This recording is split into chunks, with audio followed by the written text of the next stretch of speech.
meaning is another piece to this whole puzzle with the younger demographic.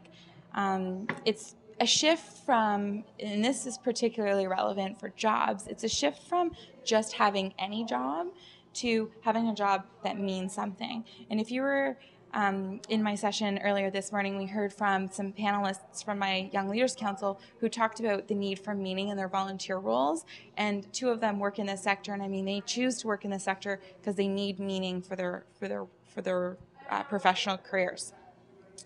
And I mean, this isn't new. It's not that no other generation wanted meaning in part of their jobs. It's just that the way that the approach is a little bit different. So, for example, the traditionalist age range, so individuals who were born before 1945, they were interested in just getting a job to support the family. Just give me a job, I'm going to support my family. That was the most important thing. The baby boomer generation was more focused on how can, you have to pay your dues, and then eventually you're going to ascend to that meaningful job. But you're going to pay your dues first before you get there. And then with the Gen X generation, so those that were born between 1965 and 1980, they entered the work world and the working force when the recession was happening. So for them, the focus was on, please, can I have a job? Because the jobs were scarce. So it was just trying to have like a survival mentality. I'll take anything. So a little bit of a difference there. And I mean, the key focus or to take away from this is that the young adults, like they're searching for roles, both careers and in the volunteer positions that have that meaning attached to it. And, an organization or a company's ability to express what that meaning is going to be is a way to like hook them into what you're doing. Great expectations. I think this is a really funny trend, and I love the way that they phrased it. And it's essentially that this generation shows up in new roles, both again, volunteerism and for jobs, with really high expectations for fulfillment and success. They're really looking to have that like dream job, right away.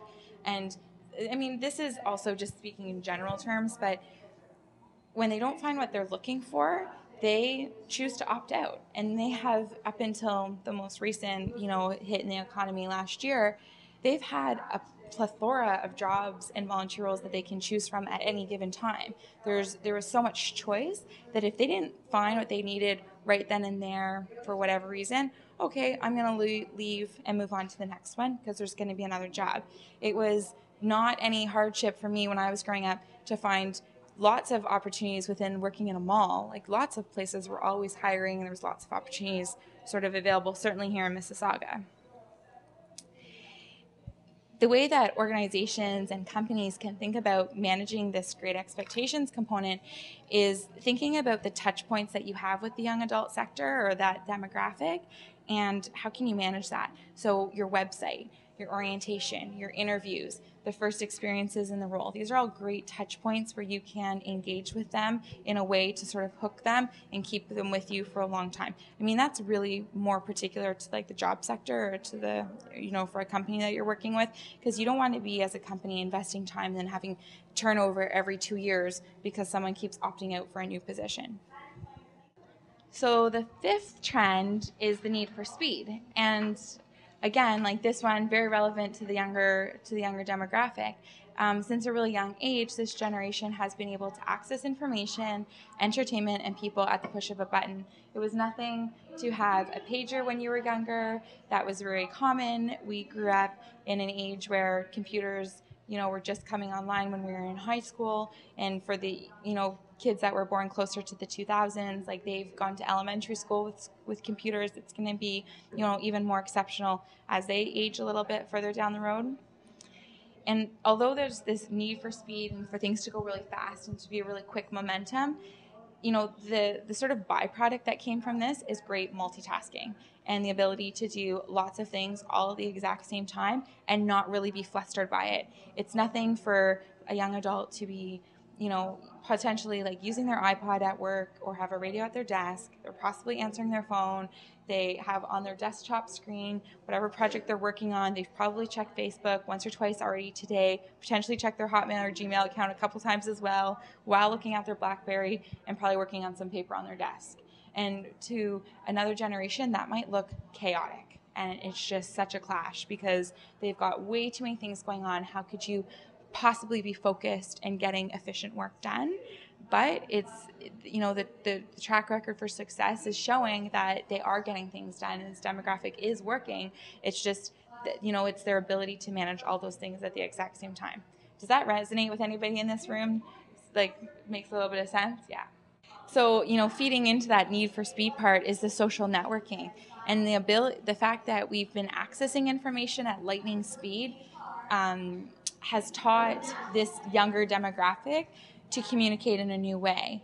I mean, when I was in high school, like, people still wrote notes to their friends. Now people are like, under your desk, you're writing a note. Now people are texting under their desk, texting to their friends during school.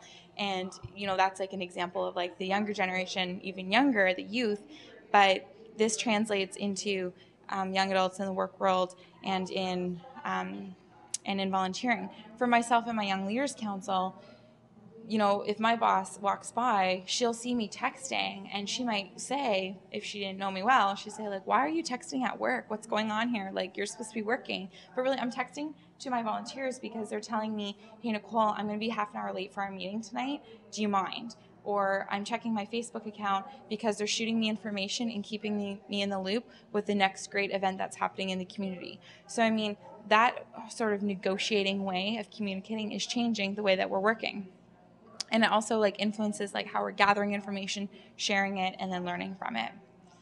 Another sort of piece that, I read about was tech gadgets like cell phones and stuff. Like, they're just the means of social networking. That's not the end of it. I mean, it's really how people use applications on their iPhones and on Blackberries and on Android phones and their websites that are driving the shift in the communication style, like how you integrate that into your life and how you're using that information. That's a really good point. They were considering blocking Facebook at United Way. I was like, okay, but wait, because I need to go on it to talk to my volunteers, and that's how we post our event information, and that's how we post, to get recruitment for people to join us. So that's not going to work. I mean, obviously they have to draw the line. There has to be boundaries, but yeah, I can appreciate what you're saying. The last trend is really around collaboration. I think this one rings true for two reasons. A, I'm assuming that a lot of people in the room today are from the Peel region, so that, by working in this region, there's a really strong spirit of collaboration in this sector to start with, so that's like a really good bonus.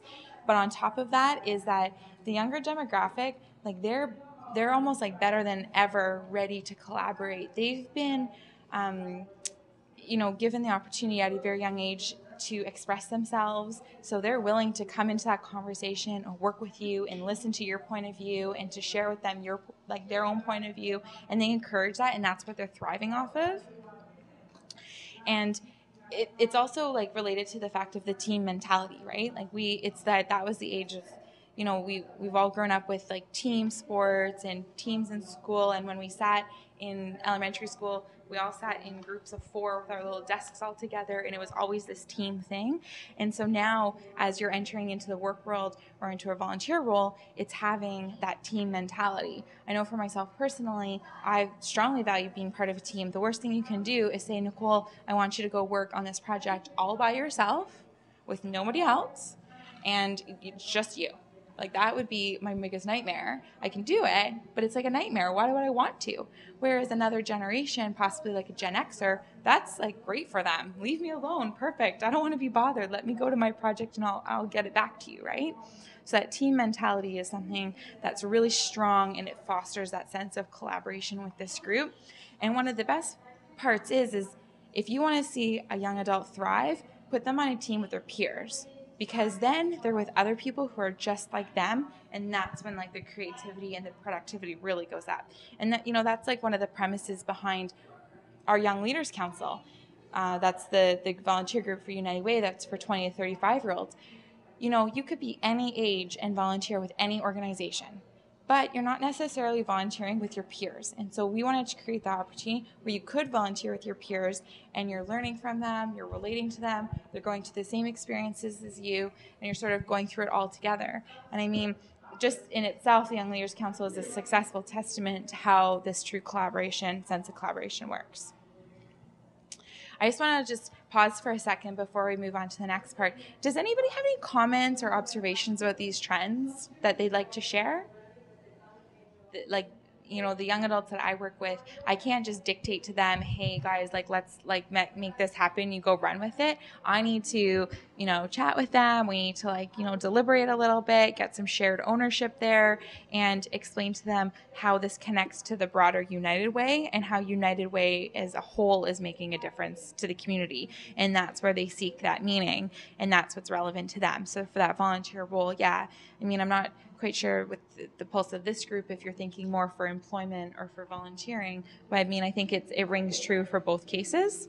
And it's not really about this presentation certainly isn't to say one generation is better than the other whatsoever. It's more about that the generations are different, and in the workplace and in volunteer roles, there are opportunities for them to clash and maybe not understand one another as well based on assumptions and experience.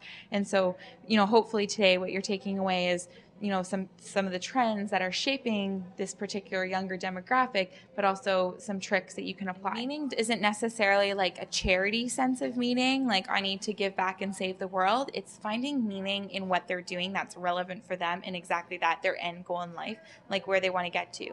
If you're, for example, in the PR, marketing, media sort of world, you need to show that beginning intern what their entry-level position is going to contribute to them now and develop those skills so they can be that top PR manager or marketing person later on down the road. Opting out piece and looking for the next thing that's down the road. Yeah, absolutely. That's a really, really good point. For me is a critical question that people should be asking constantly when they're planning things.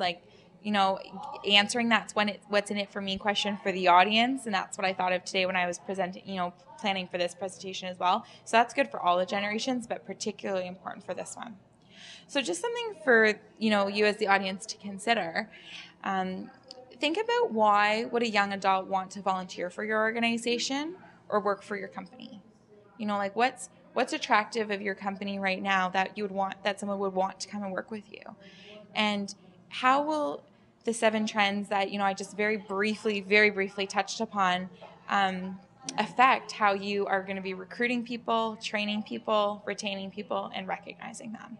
And so that's really what we're going to just start talking about now is that last question piece.